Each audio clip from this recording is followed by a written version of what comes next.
And while Adil is coming here, round of applause for Zara over here, please, who's graciously translating all the meaningless stuff I'm saying and all the meaningful stuff coming from there. Adil, we want you to just hand over two more organizations that have sponsored and supported this entire event so that we could all get together and have the lunch we had, the gupshup we're having, and the tea we had. Our gold sponsor, the Beacon House School System. We have Tabinda Raza in the house. Tabinda, can you please come on stage? And your round of applause, there she is. How many Beaconites in the house? Round of applause. तालियों से बताएं. Good. There you go.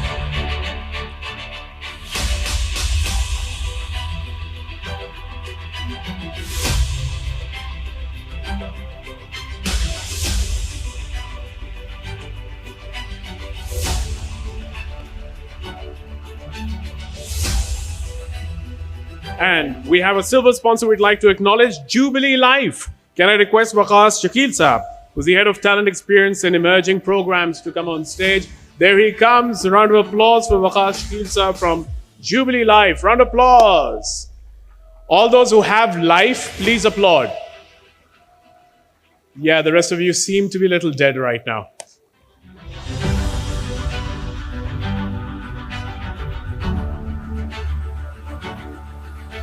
Great, thank you. Now I can thank you, Adil. Thank you very much.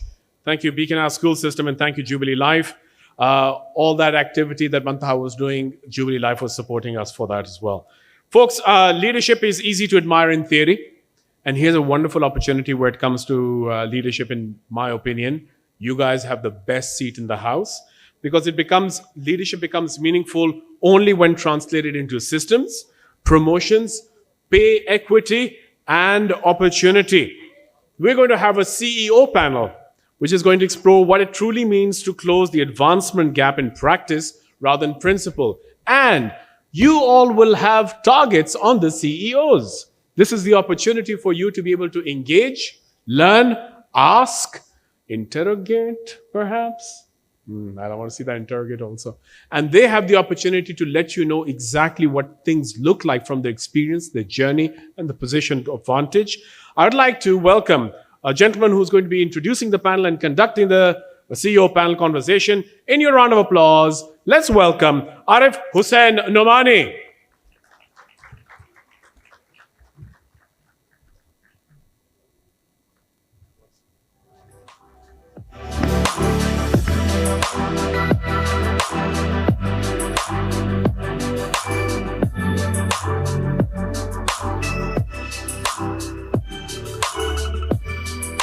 Good afternoon, everyone. Invite the Mr. Hussain Beg, General Manager leading one of the world's largest companies in Pakistan. Zishan brings deep expertise in sustainable agricultural solutions and inclusive growth across the sector.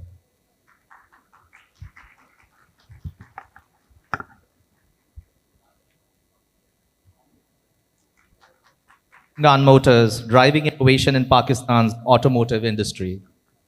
Welcome, Daniel. Mr. Muhammad Ali Gulfaraz, CEO of DIB Pakistan, bringing global Islamic banking standards to the local market. Welcome, Ali. Mr. Faisal Khan, CEO of IGI General Insurance, one of Pakistan's leading insurance providers.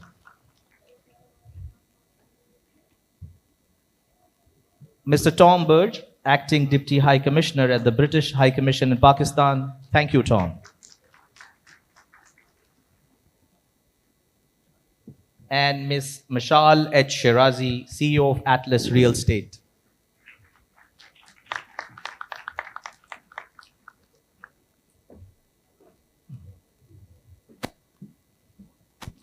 Welcome, Mashal. So good afternoon to everyone. I think the conversation is going to be around advancement gap. And what we will try to look and explore in this panel discussion is why the needle hasn't moved from conversation and commitments of bringing excellence and diversity inclusion and equity in organizations. We will look at the numbers. We see Pakistan last year in the gender gap report of World Economic Forum, we were 148 out of 148. And it's actually very stark. So we would like to explore from the practitioners themselves what is happening with all the commitments and all the talk and conversation in the corridors of power, why we have not been able to make an impact. So I'll start with all of you, and I would like to humanize the conversation. Would like you to give me an example where you have in your organization made a difference in somebody's life through a decision, through a policy, where you've enabled advancement of someone which could not have had happened had you not taken that decision. So anyone who would like to go first. So we follow the order, yeah? Yes. So, okay. So first of all, thank you very much for the invitation. It's an honor to be sitting here and talking about a very important topic. I wanted to start off with a number which should trouble everyone sitting in the room. So I represent the agriculture sector. And if you look at rural agriculture sector, 60% women are represented in the sector on field. And sadly, if you look at corporates or access to banking or leadership roles, we're talking about representation of less than 10%, right? So women practically on high value jobs within agriculture sector are invisible, right? Now, people keep on talking about what's the economic cost of all of this. FAO, which is a leading organization, they did some research, and turns out in Pakistan's agriculture sector, the cost of having fewer or less included females is around 20 to 30% on the yield output yield of the crop, right? So we're talking about $15 to $20 billion of losses or yield losses due to lower inclusion of females. The example I keep on giving to all my friends and wherever I go is the difference between Pakistan and Bangladesh. Both countries have a similar workforce, 70 million people exactly. The GDP difference is around $100 billion. Okay? $100 billion. There was a research done by McKinsey. Turns out one of the key contributors was female inclusion. 38% in Bangladesh versus 18% in Pakistan, right? So we're talking about huge economic losses that we are incurring as we speak in the overall economy. So I think that's the importance of this topic, right? Now, coming to your question, within Syngenta, of course, as I said, we represent the agriculture sector. We're the leading agriculture input company across the world. In fact, I keep on telling everyone, every third watermelon in the country is Syngenta seed, right? So I think that's something interesting. So there are multiple initiatives that we have done. So first of all, I think for any leader, one has to be accountable if you really want to move the needle. So starting with my own self, one of the KPIs that we set for myself was targets within my leadership team. So I'm proud to announce that, confirm that almost 30% of leaders in my leadership team reporting directly to me are females. That's wonderful. Right? So that's wonderful. And there are multiple policy initiatives for women, whether it's commute, whether it's daycare, whether it's small things like providing drivers to the women on field. We've done many policy changes, interventions across the organization. One example that you specifically mentioned about one example. So I keep on sharing this example with everyone is we have a daycare facility in our Karachi office. And there was a point in time which at that point in time, the facility was not being used by anyone. There was only one female that was using the facility, the daycare, right? So there was basically no business case to, keep that space occupied. There was a suggestion to convert it into something else. So our head of HR, Kiran, she proposed that, we should just shut it down because nobody's using it. There's only one female. We can just pay her. So I said, okay, let me talk to that female. And, for that particular female, it was a game changer because she said that, if this is closed, I'll have to actually eventually leave my job at Syngenta, right? So we ended up not closing it. For the longest time, 3-4 months, it was only used by one female. So I think that's a brilliant. That was one decision I was proud of.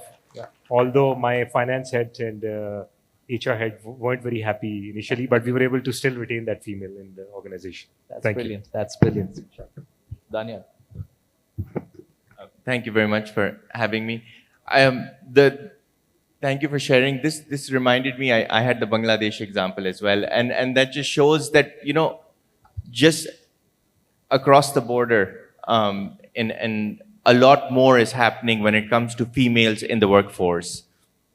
And the gender gap that we're talking about and the conversation that our institutions are having, that the PSX is having, of having women on boards, for example, or the way our education system structured for MBAs for women and higher end education for women. What I want to look at is the technical training, the vocational training for women, and how that's set up.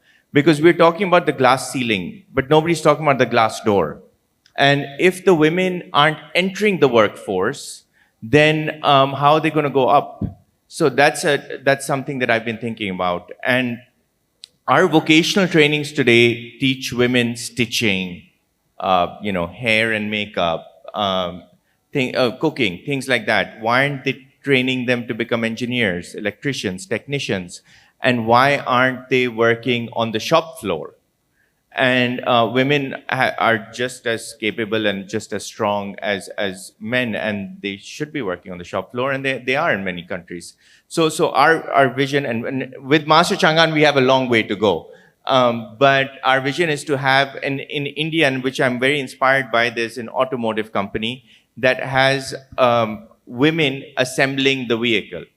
And that's something I'm very inspired by, and that's what I tell my team. It's like, when are we going to have our full assembly line, a model that's only assembled by women? That would be, we need to do that soon. So Daniel, what's the date on that? Sorry? What is the date on that? Would you want to commit to a date here in front of the audience? And we can reconvene and see whether you've achieved that or not. We let's take a target of 2 years. I think 2 years is good. Perfect. But So full assembly line.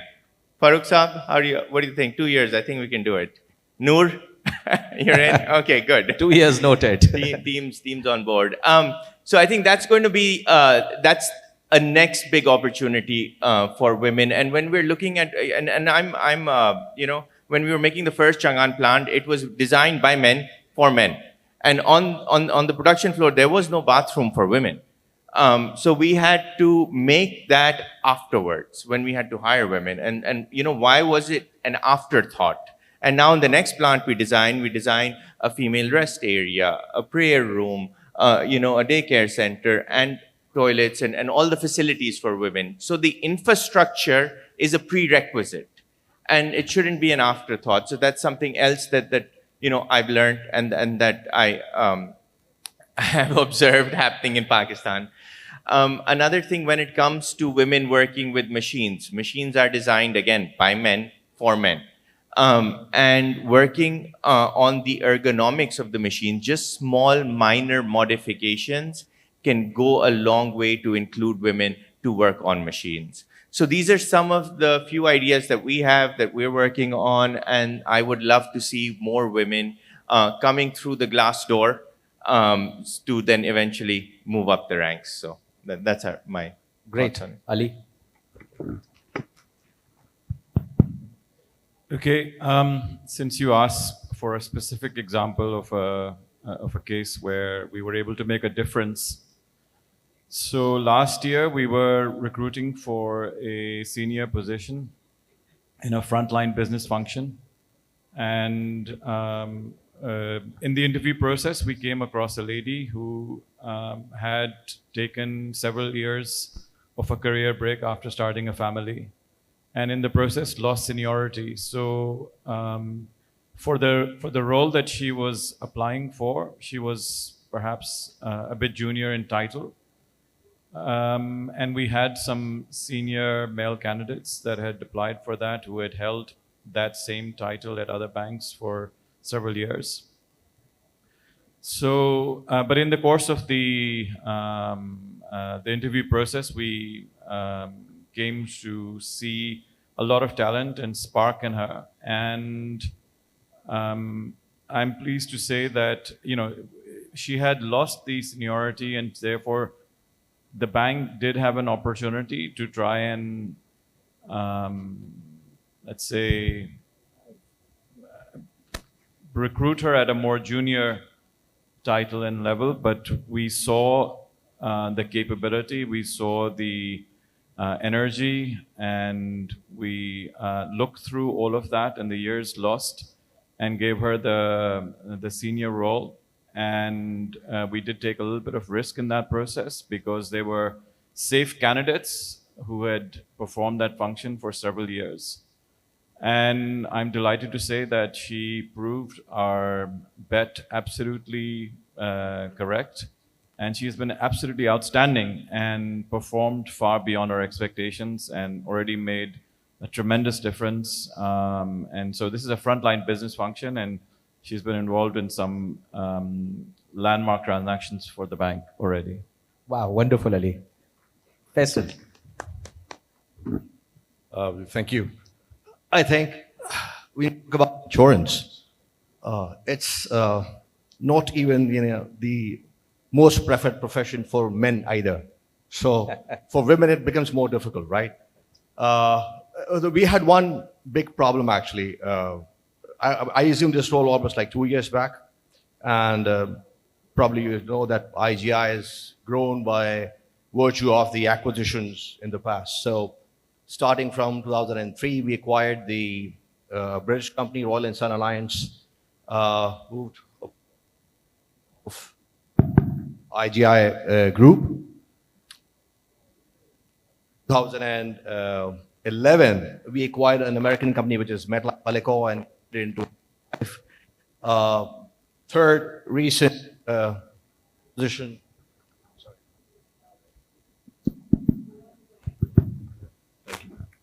So the third recent acquisition was again a French company, a pharmaceutical, which is Sanofi Aventis, and we converted it into Herbst. And the one which is still kind of going on, it's kind of already there on the signing of the SPA, and that is ExxonMobil. So that's another Dutch company. So you can see that we had almost like a very multinational kind of a background in terms of having the people from all different organizations having their own different multinational cultures in their organization. So it's in fact very difficult to first kind of bring them into the culture of the organization, which is a locally owned organization, and then feeling and providing them the same comfort that they used to have in their previous multinational setup. So that is something which is, something kind of a bigger task for a company of our size, which is having a market share of around 8%. It used to be 10 years back around 2%, but now the leaps and bounds and with the mergers and acquisitions, we have grown quite well. So the biggest challenge I had, in the last 2 years was to see how our comp and ben structure for the female work staff who are there or not on a permanent payroll is bringing them into an equity with the people on the permanent payroll. So there was a very interesting discussion we had with our HR, who also happens to be a woman, and also the group HR, and also the people in the finance. Then we realized that the comp and ben part for the whatever benefits we were offering to the people, the workforce, especially the women in the permanent cadre, is somewhat more in absolute terms than their regular take home. So it was kind of a very strong debate that if the comp and ben structure has to be made the same across, it is going to be a very big challenge for the overall equity we have within the company. So we make the old management realize that this is something which is a very important step we have to take, and alhamdulillah we were able to do that. So this probably is the very first year that we had this inclusion done. Also for the female staff who are there on the not on the permanent payroll as such. So that's one thing. The other thing is that we really encourage women not only in the in the day-to-day operation activities, but also in the leadership role. So I would say like 10 years back, we have like 10% of the total direct reports to the CEO were women. So now we talk as of 2026, it's more than 30%. So we have our company secretary, we have our head of reinsurance, we have head of HR, we have the head of compliance, we have head of legal, and one lady in the marketing role, They all happen to be women and coming from different walks of life. So that's something which is highly admirable for a company of our size. Wonderful, wonderful. So I have my eyes on the clock, and I think, Tom, I would like to sort of reframe a question because you bring a lot of value, a more multinational, more international perspective. So, you know, in global organizations, they have highly structured promotion and succession frameworks. Yet, even with these formal systems and advancement gaps still persist. You know, there's always a perception that there's not fairness. The women are not getting a chance. People with color are not represented in the corridors of power, and people with disability are also not getting an opportunity. So, in your opinion, despite having these processes in place in the best-in-class global organization, why are these advancement gaps still there? And what's your opinion on that? And what could you tell us with your experience, things that we need to sort of do in Pakistan a little better from the learnings in a global perspective? Thank you, and thank you for the welcome today. And I should specify, we're still learning these lessons too. So in the UK, we did not have it all right. We're still learning that. And we have a lot to learn from your society too.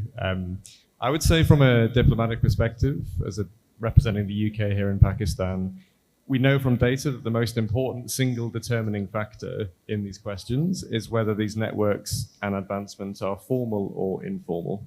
So those policies that you mentioned in different establishments, institutions are absolutely crucial. If you leave it to informal networks, it's not enough. We know that. We know that our ambassadors, our high commissioners, if you simply rely on, perceived merit and advancement and networking, you will get a leadership class that resembles a historic leadership class, which frankly looks a bit like me, male, white, middle class, right? Which is not really what we're aiming for. I have to say this panel is also fairly Absolutely. and middle class, if I can say that.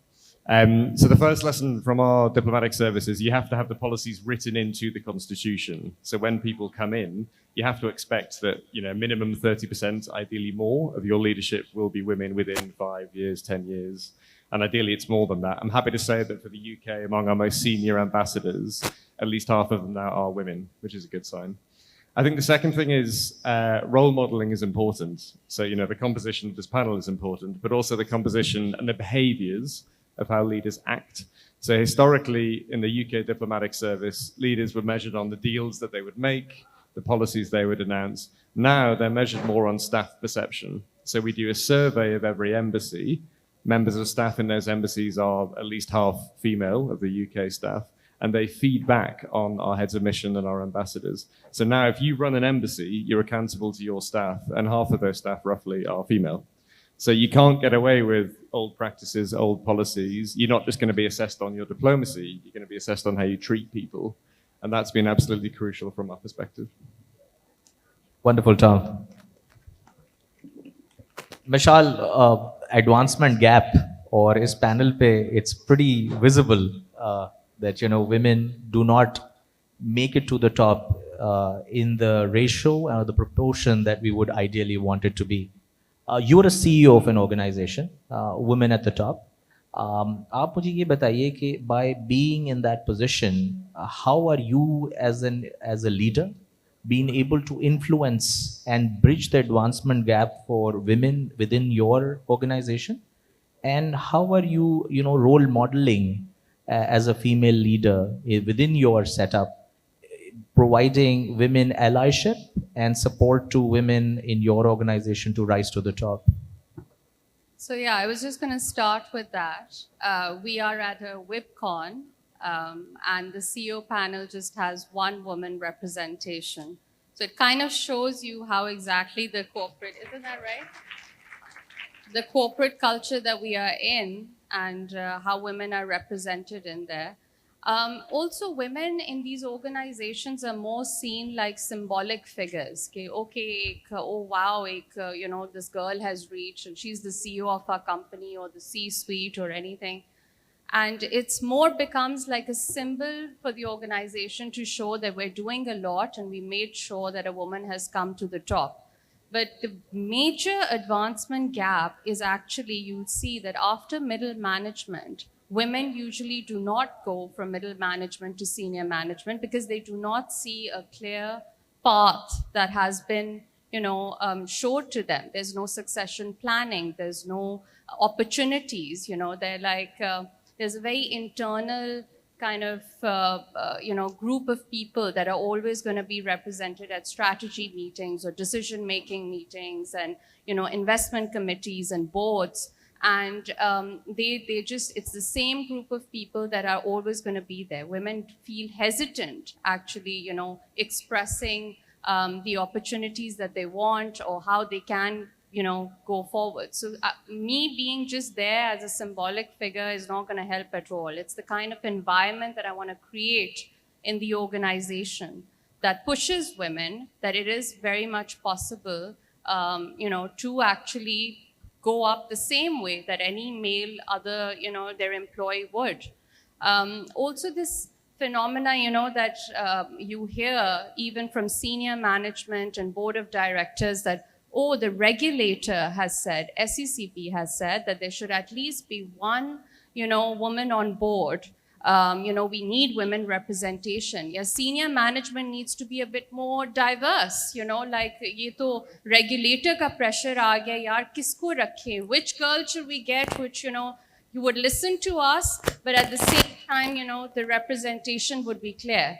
Although she must have had like best career, she as capable as any of the men on the board, but she's always seen as we need that in order to fulfill the regulatory environment that we're sitting in. Firstly, we need to eradicate that mindset that, this organizations have, that this is a compulsory thing just to look good thing. So I think I would, want to not just be one of those and just, be put there. I would want to think that I've been put there because I've really worked hard in my career and I have made it there, and I would like to be approachable to all the women over there, that it is completely possible. Organizations need to retain people and make clear paths, succession paths for women after middle management, clear roles, how they can reach senior positions. So yeah, that's what I feel. I'm pressed on. I have a very important question. Banking में आपकी जो promotion और growth होती है depend करती है कि आप किस area of bank. So generally it's corporate banking, investment banking. People in treasury tend to go higher and they are promoted readily within the system. So how do you ensure कि and get an equal opportunity of the bank?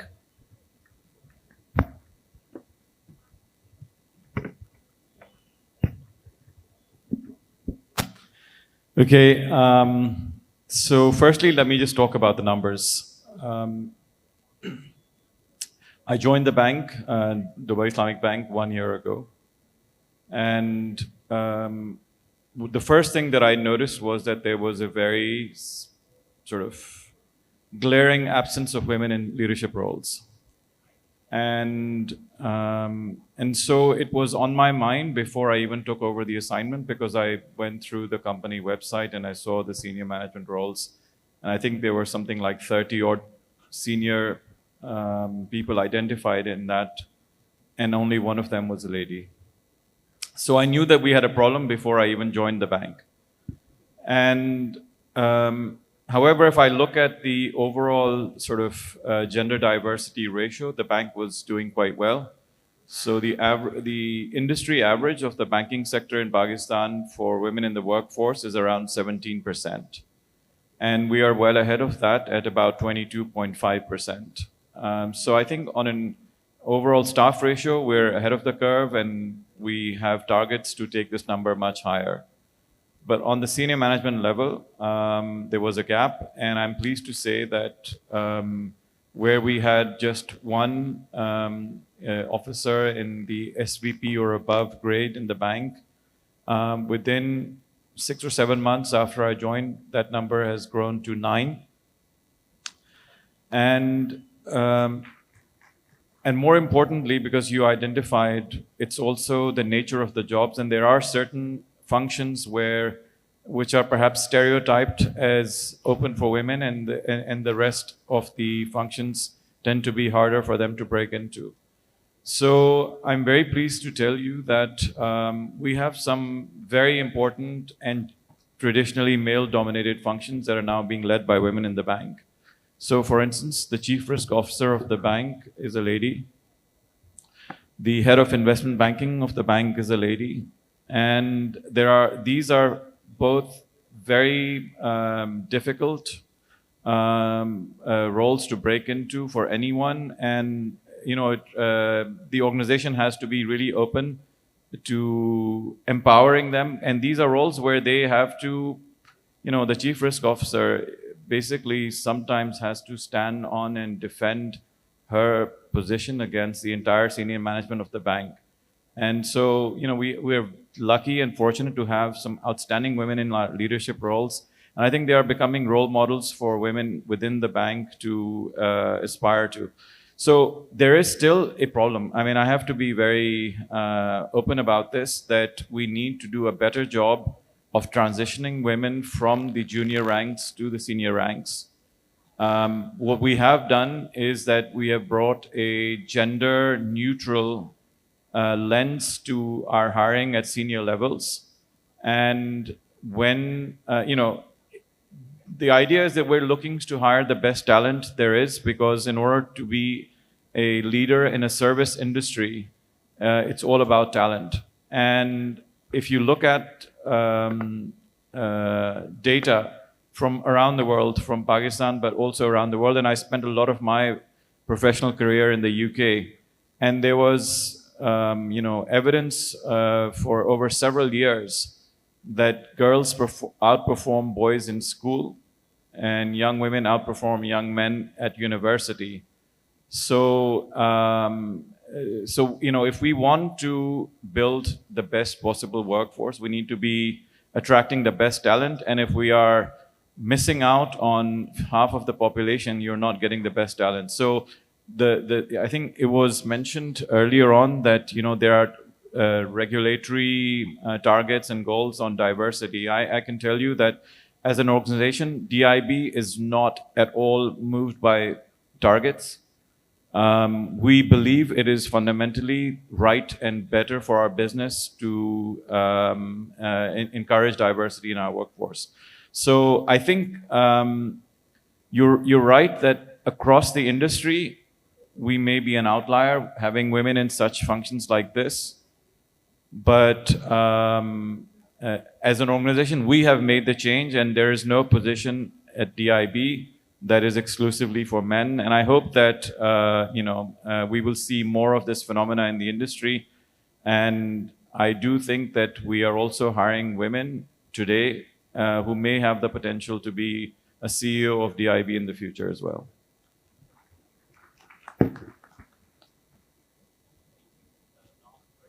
Seconds each. Zishan, 5 साल के बाद आप क्या समझते हैं? Just let's keep it to 30 seconds so everyone can sort of say आप अपनी legacy क्या छोड़ के जाना चाहेंगे कि Arif, next 5 years, if this is done in Syngenta, I would be very proud that we've made a massive step forward towards the inclusion agenda. I think the two things that I'd love to see next 5 years, maybe a successor who's a female who can do the CEO role, and secondly, at least 15% female representation in our sales team, which is really, really low at the moment. That's brilliant. Thank you. आपने मेरे 2 साल का target तो ले लिया है, and that's for females on the assembly line. But to build on that and to your point, I think we need more females in the senior leadership and management positions. So 5 years later, I'd love to see a couple of female on the leadership positions. Wonderful, as well Daniel. in the organization. Ali. Okay, so for me, I think for a large organization with several thousand staff members, I think that ideally our gender balance should represent the balance in society. So I think that I would hope that we nudge towards the 50-50% split. And yeah, so that's... Faisal? Thank you. 30 seconds, quite a lot. I mean, if just to summarize, right? So I would say yes. I think if you look at the results of all the universities in Pakistan, you would see 70% of them are actually women who are, graduating in flying colors. What we are missing is that we're not seeing them either on the national scale or anywhere else. Somehow we're seeing that the structure is like that we are missing out. And there's no harm in saying, agreeing to what Michelle just said, that we are a highly male-dominated society. So what I would really like to see is that, if at the moment we have like 30% representation from the women who are the direct reports of the CEO, yes, why not we have a CEO who happens to be a woman herself? Or at least, in fact, a better representation on the senior management roles. As I said, insurance is probably not one of the most preferred professions. And it's a very interesting example, if you allow me a little more to say, is that, very recently a lady joined us in one of our roles, which was in marketing. When we were assigning her an email address, she came up with a request that, that we shouldn't, as a company, shouldn't be, defining that address with a marketing domain. I said, why would you, look at this way? Because this is something which is extremely, strange, right? So there's one connotation that we have to be mindful of the fact that every profession is a respectable profession. And I would say insurance is nevertheless the same in that league. And I think I really encourage women to join as, the senior workforce and in the leading roles. Yes. Thank you. Tom. Thank you. Well, I hope you're aware we have a female High Commissioner, Jane Marriott. Our ambassador to Pakistan is in Islamabad. We have many senior female ambassadors. I'm sure we will see that again in future in Pakistan. But more importantly, I hope in a sustained way that we will be able to work with your institutions, National Assembly and others, on seeing more female representation in politics, coming through in business, coming through in positions of authority and represented. And so if I come back to a WIBCON panel next year or the year after, I hope that I will see many of the young women representing commercial leadership here on the panel next time. Wonderful, Tom. Yeah, I was just going to say that I think we'll really know if the system has evolved if we actually stop talking about diversity numbers and actually start seeing them. So I think 5 years from now, if the organizations have a lot of women in their senior leadership roles, and this panel looks much different, and there are much more opportunities, we're able to retain women as a talent and take them up, I think that would be the real success. And actually, even trusting in a very human, I know that was your human question, in the beginning, but I'd just like to touch on it. That a human thing that you can do, any organization can do, is trust people who do not fit that mold, that traditional mold, those flashy resumes and those kind of things. I think you need to trust people who have a great work ethic, people who are resilient, people who are willing to learn, put in time in them, invest in them, train them, educate them, and then bring them up to senior roles also. So I think that would also make a big difference. So that's the goal. Thank you, Michelle.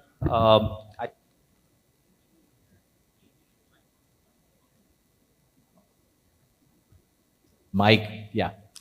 Very engaging and insightful conversation. All of you commissioners,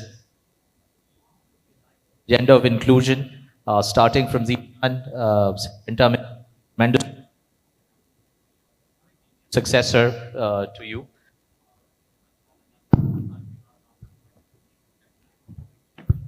Our Hoagly assembly line pe.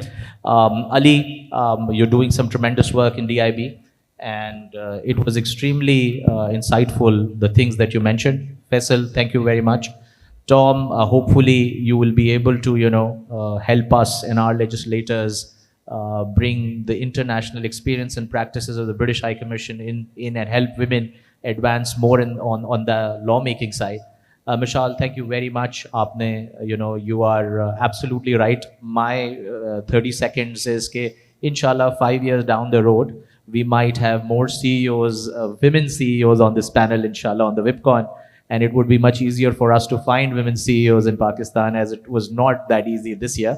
But I think hopefully there are a lot of women in this room here, and I'm sure there are some future CEOs sitting right among us today. So thank you for all, your being here, your time commitment, also signifies the fact that, I think our heart is in the right place.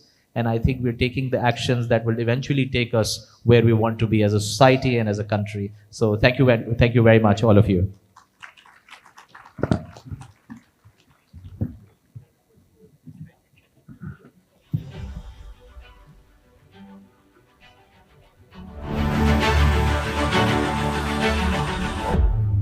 Let's capture this moment in a photograph, and I'd like to request Fahad Chinoy to come on stage and join them. Fahad, thank you. Ladies and gentlemen, a round of applause for the CEO panel. Thank you very much for saying all those wonderful things from the perspectives. I hope you were taking record, because I know PSTD was recording all the promises and commitments. We've got timelines, we've got commitments. 2 years was the minimum that I've heard. And we'll be going to a factory floor 2 years later and see how many we've got there. How about that? The external audit from the WIBCON 2026 audience. Thank you very much, Arif, for moderating it. Thank you, Tom, for those kind words. Thank you, Faisal Saab and Michelle. Thank you ever so much for being able to say things which actually are. Zishan Beg Saab and Ali Gulfarah Saab, thank you very much. And Daniel, thank you as well, to be upfront and honest with all of us. Once we have, yeah.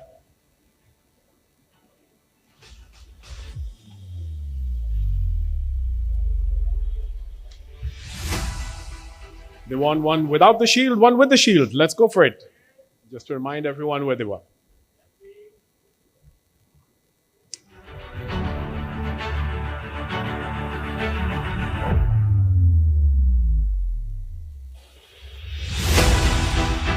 Thank you very much, Fahad. Yeah, you know what to do.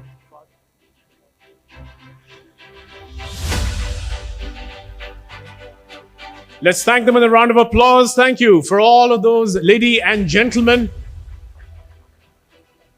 And Fahad, thank you for being here. We're going to ask you to hand over one great big memento. Ladies and gentlemen, this is our title sponsor, the main spine because of why we are all here. According to us, the big umbrella. Our title sponsors Master Motor and Master Auto Engineering, Changan, Deepal and Cherry. I'd request Group HR Director Farooq Rashid and Head of Marketing Junaid Nadeem to please come on stage so that we can acknowledge you again. We shall all applaud them. Round of applause. ज़्यादा जोर की तालियां बजाएं, वो गाड़ियां आपकी भी हो सकती हैं. 2 गाड़ियां भी हो सकती हैं. More तालियां.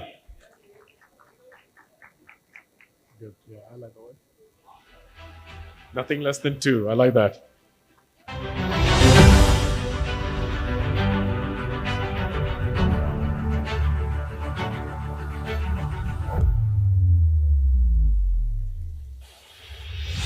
Lovely, lovely, lovely. Thank you very much. Master Motor, Master Auto Engineering, Changan, Deepal and Cherry. Can I also request Mr. Arif Raza, the Head of Human Capital from KGTL, to please come on stage. KGTL, ladies and gentlemen, has been our support sponsor. And here comes Mr. Arif Raza, the Head of Human Capital. Round of applause, please. Talia. Appreciate it. Thank you.